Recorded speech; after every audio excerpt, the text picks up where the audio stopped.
Eu tenho que definir um método, eu tenho que pensar numa forma de levantamento de dados, eu tenho que fazer a produção desses dados, eu tenho que analisá-los e eu tenho que dar conta disso em 6 meses, sabe? Porque a qualificação normalmente você faz nos 2 primeiros anos e tem 2 anos aí pela frente. Quando é um mestrado acadêmico, que você faz com afastamento de 4 anos. Eu tinha um afastamento de nenhum ano e tinha 6 meses de afastamento só para fechar tudo isso. Aí, a hora que a criatividade tem que falar. Você diz assim, olha, se o cotidiano ele é difícil para você sobreviver, crie, invente um cotidiano.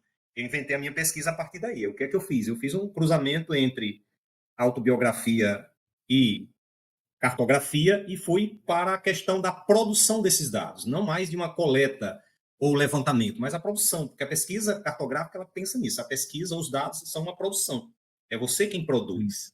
Tá? E aí a orientação do meu orientador era pegar a cartografia a partir disso, ele, Ronick, que trabalha com a questão da cartografia existencial.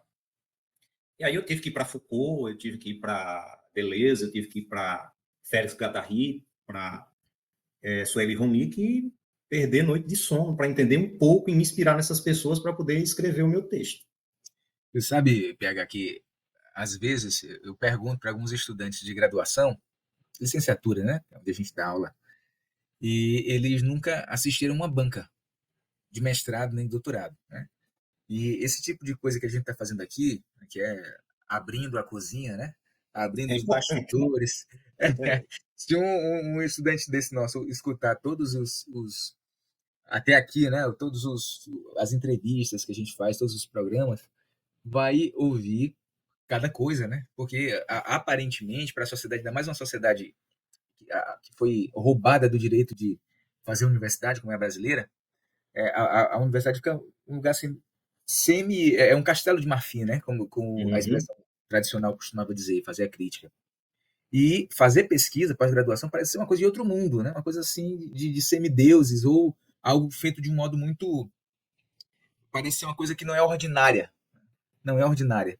E quando a gente vai ouvindo as histórias, todo mundo tem que contar de sofrimento dos mestrados e doutorados. Né? O doutorado é uma experiência muito dolorosa para todo mundo. Em geral, a gente faz mais velho, aí tem filho, tem família, tem o adoecimento pessoal, né? Porque o tempo vai passando, a gente vai se desgastando. E eu acho que isso é uma contribuição enorme para que a gente humanize a pesquisa científica em todas as áreas, não é? Mas nas ciências humanas e sociais, ainda mais. Né? E que às vezes se torna uma coisa angelical, né? Assim, é um panteônica, não é algo que mortais realizam. Isso é muito importante quebrar essa imagem, né? Retirar desse lugar, trazer para o cotidiano e dar a dimensão de feitura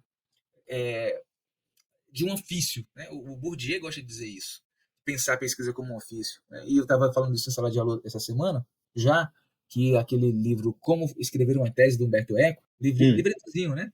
Que é uma filosofia do método de fazer uma tese, ele compara a fazer uma tese ao que tradicionalmente as comunidades agrárias da Itália faziam com um porco, né? Você usa tudo. Se o focinho e a orelha do porco, o pé do porco não são carne nobre, mas elas vão produzir alguma coisa que vai ser útil, né? E fazer tese, eu achei muito interessante essa metáfora de fazer tese com, né, ou fazer a indústria alimentar do porco, porque retira essa dimensão. Parece que é feito por gente muito limpinha, tudo muito asséptico, laboratorial e tal. E a pesquisa é isso aí que você está dizendo. Agora, a tua opção metodológica, a filosofia do método que você optou, a partir do professor McNamara, né, que é alguém que está nessa linha pós-estruturalista, né, teoria do discurso de corte pós-estruturalista, um tipo de pesquisa que, reconhecendo isso, faz disso uma dimensão positiva, dá a isso uma dimensão positiva. Como é que nós, ao invés de obliterar isso, de opacizar isso, de jogar isso para baixo do tapete, como algumas outras metodologias tentam fazer, né, apagar a subjetividade, apagar o trágico do vivido que acompanha a produção científica, essa tradição traz isso para a cena, né, põe no palco, põe esses imprevistos, né, todos no palco e torna isso objeto de observação e análise científica. Para mim, assim, é uma coisa que eu admiro profundamente. E essa bobeira toda que a gente ainda escuta, né? Assim, não pode fazer pesquisa em primeira pessoa, não pode, né? Tudo tem que ser muito hipotetizado, é uma questão só de testar a hipótese. cai por terra, né? Vira outra coisa, o fazer da pesquisa. Porque o limite entre a tese, a produção da tese e a arte, ela quebra essa barreira, há um borramento dessa barreira. Porque se você... Veja, e aí pode ser feito por qualquer pessoa, né? Pode ser produzido por qualquer um, de qualquer área.